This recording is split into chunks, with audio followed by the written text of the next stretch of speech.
بسم اللہ الرحمن الرحیم۔ قرآن کریم جامع کتاب ہے، ہر اعتبار سے ہماری رہنمائی کرتی ہے۔ عقائد و نظریات ہوں، اعمال ہوں، آپس کے معاملات ہوں یا اخلاقیات کا شعبہ ہو، قرآن کریم ہر زاویے سے رہنمائی کر رہا ہے۔ ہمیں قرآن کریم سے رہنمائی لینی چاہیے۔ ہم اپنے عقائد و نظریات، اپنے اعمال، آپس کے معاملات اور اخلاقیات کے تمام تر شعبہ جات میں قرآن کریم کو اپنا راہبر اور مقتدا مانیں۔ ایک بہترین معاشرہ جو تشکیل پاتا ہے وہ بہترین افراد سے تشکیل پاتا ہے۔ یہی وجہ ہے کہ قرآن کریم نے افراد کی کردار سازی پر بڑی توجہ دی ہے کہ جب افراد کا کردار اور ان کی سیرت نکھر کر سامنے آئے گی تو ان افراد سے مل کر بننے والا معاشرہ بھی خوبصورت معاشرہ بنے گا۔ سورہ حجرات کے حوالے سے میں چند باتیں عرض کرنا چاہتا ہوں، جس میں اللہ تعالیٰ نے ایک بہترین معاشرے کی عکاسی کی ہے کہ ایک بہترین معاشرہ کیسے تشکیل پا سکتا ہے اور افراد کی بہتر سے بہتر تربیت کیسے ہو سکتی ہے۔ اس کے لیے چند قوانین ہیں جن کو ہم اپنی زندگی میں فالو کریں تو یقیناً ہمیں سورہ حجرات کے ان مضامین کی روشنی میں ایک بہترین سیرت اور ایک بہترین کردار مہیا ہو سکتا ہے، اور اس کے نتیجے میں ہم بہترین افراد بن کے ایک بہترین معاشرہ تشکیل دے سکتے ہیں۔ تو سورہ حجرات میں بیان کردہ پہلا قانون یہ ہے کہ جس شخص کو تم پر امیر بنا دیا جائے، جسے لیڈرشپ حاصل ہو جائے، جس کو قیادت مل جائے، تو ماتحت لوگوں پر ضروری ہے کہ وہ اس کا ادب و احترام بجا لائیں، اس کی بے ادبی سے بچیں۔ اب جب ماتحت اپنے بڑوں کا ادب و احترام کریں گے، ان کی امارت و قیادت پر اعتماد کریں گے تو یقیناً ایک بہترین فضا پیدا ہوگی جس سے معاشرہ بگاڑ سے بچ سکتا ہے۔ تو پہلا قانون یہ ہے کہ ماتحت لوگ اپنے بڑوں کا ادب و احترام کریں۔ دوسرا قانون یہ ذکر کیا گیا کہ اگر تمہارے پاس کوئی آدمی خبر لاتا ہے تو فوراً اس کی خبر پر کان مت دھرو، بلکہ پہلے تحقیق کر لیا کرو کہ یہ خبر کس حد تک سچی ہے، وگرنہ تو تم ایسے اقدامات اٹھاؤ گے کہ تمہیں بغیر تحقیق کے ایسے اقدامات کے نتیجے میں نقصان اٹھانا پڑے گا، پچھتاوا اٹھانا پڑے گا۔ تو یہ بھی معاشرے کا ایک بہترین اصول ہے کہ ہر سنی سنائی بات پر انسان کان نہ دھرے بلکہ تحقیق کر لے۔ ہم اپنے معاشرے میں دیکھتے ہیں کہ بہت ساری باتوں پر ہم بغیر تحقیق کے جب عمل کرتے ہیں تو نتیجہ بگاڑ کی صورت میں ہمارے سامنے آتا ہے۔ تو شریعت نے افراد کی کردار سازی کے حوالے سے کتنی خوبصورت بات کی ہے کہ کسی خبر پر کان نہ دھرو جب تک کہ اس کے بارے میں تحقیق نہ کر لو۔ تیسری بات یہ پیش کی سورہ حجرات میں جو اصلاح معاشرہ کے حوالے سے ہے، افراد کی کردار سازی و سیرت کے حوالے سے ہے، وہ یہ ہے کہ آپس میں دو مومن بھائی، دو جماعتیں اگر لڑ پڑتی ہیں، ان میں اختلاف ہو جاتا ہے تو دو باہم اختلاف کرنے والی جماعتوں کے درمیان صلح کروا دی جائے، لوگوں کو جوڑنے کی کوشش کی جائے نہ کہ توڑنے کی کوشش۔ لہٰذا یہ اتنا سنہرا اصول ہے کہ اگر اس پر افراد کاربند ہو جائیں تو اس کی وجہ سے معاشرہ بگاڑ سے بچ سکتا ہے۔ یہ سورہ حجرات کے مضامین ہمیں درس دیتے ہیں۔ پھر اس کے بعد یہ قاعدہ بھی بیان کر دیا گیا کہ مومنوں کا آپس کے اندر جو تعلق ہے وہ بھائی چارے والا تعلق ہے، وہ آپس میں بھائی ہیں، اور یہاں جس اخوت کی بات کی جا رہی ہے وہ دینی اخوت ہے، مذہبی رشتہ بیان کیا جا رہا ہے کہ مومن کا مومن کے ساتھ پیار محبت والا جذبہ ہونا چاہیے، اور حدیث پاک میں بھی اس کی تفصیل آئی ہے۔ آپ صلی اللہ علیہ وسلم نے فرمایا مومنوں کی مثال ایسی ہے جیسے ایک جان، ایک جسم۔ اگر جسم کا کوئی ایک عضو دکھتا ہے تو پوری باڈی جو ہے نا وہ اس دکھ میں شریک ہوتی ہے۔ تو ایسے ہی مسلمانوں کو باہم آپس میں مل جل کر کے ایک دوسرے کے جذبات اور احساسات کا خیال رکھ کے زندگی گزارنی چاہیے تاکہ اس کے ذریعے سے بہترین کردار سازی ہو سکے اور بہترین معاشرہ تشکیل پا سکے۔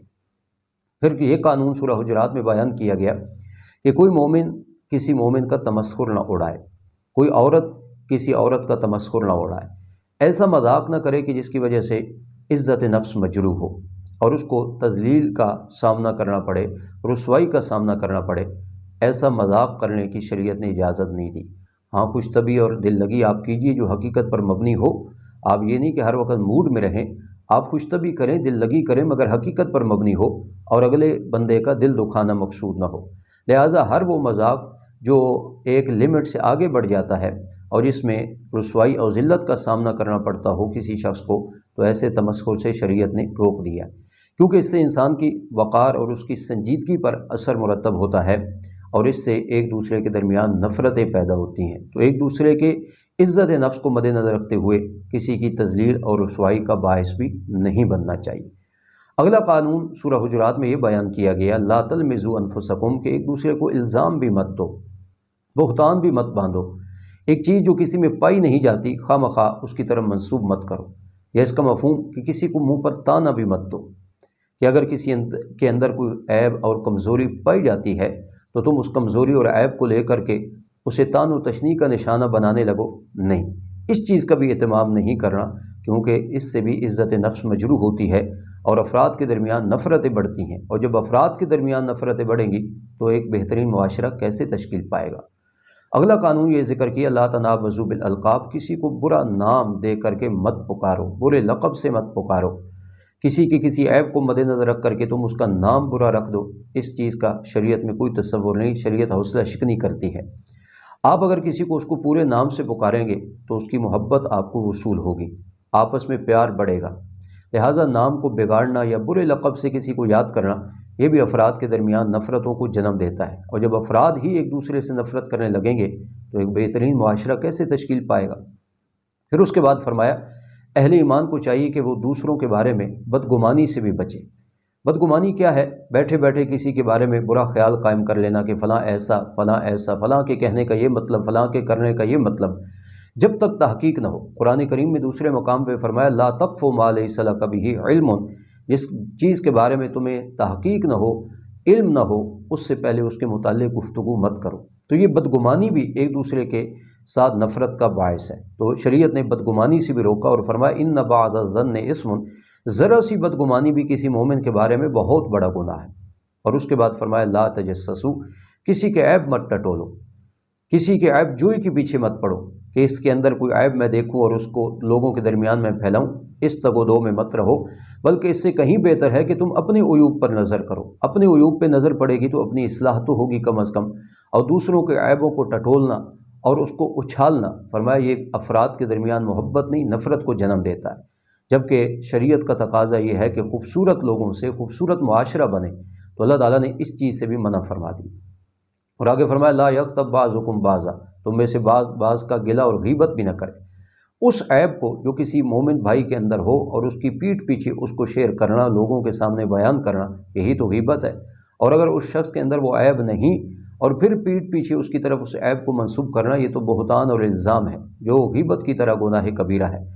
آج ہماری مجالس اور محافل ان تمام چیزوں سے بھری ہوئی ہیں، خاص کر غیبت اور گلہ، اور جب ہم کسی کی غیبت اور گلہ کرتے ہیں تو سننے والا اس میں برابر کا شریک ہوتا ہے۔ جس طریقے سے غیبت کرنا گناہ ہے، غیبت سننا بھی گناہ ہے، اور نتیجہ یہ نکلتا ہے کہ افراد کے درمیان نفرت پیدا ہو جاتی ہے، اور جب افراد کے دل ایک دوسرے سے دور ہوں گے تو معاشرہ کیسے تشکیل پائے گا۔